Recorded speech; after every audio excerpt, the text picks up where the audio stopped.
तो ये जो घूस लेकर के बड़े बड़े महल बना लिए जाते हैं, परिवार की सुख सुविधाएं एकत्रित कर दी जाती हैं, उनके बच्चे ही बुद्धि भ्रष्ट हो जाती है और बच्चे ही माता पिता को प्रताड़ित करते हैं, स्वयं आत्महत्या कर लेते हैं। बहुत हम सूक्ष्म बात कह रहे हैं, इसको लोग जल्दी समझते नहीं। या ऐसे बच्चे पैदा होंगे जिनको जीवन भर संभालते रहो, या ऐसे बच्चे पैदा होंगे जो जीवन भर का गम दे देंगे, या फिर ऐसे बच्चे पैदा होंगे जो जीवन भर तुम्हें पीड़ित करेंगे, तुम्हें सताएंगे। वो अधर्म का धन कभी चैन नहीं लेने देगा।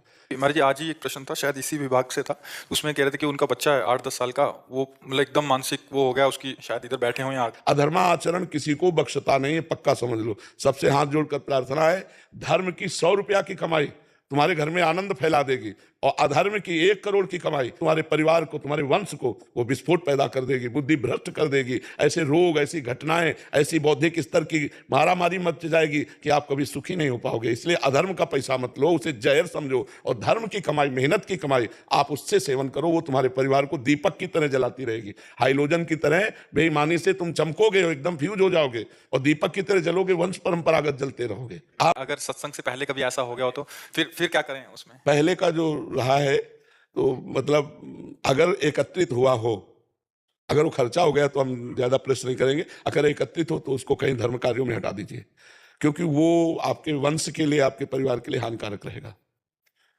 आप अपनी कमाई जो सरकार को आप देते हो, आपको सरकार देती है, उससे तो ठीक है, क्योंकि वो आपका एक कार्य प्रणाली है।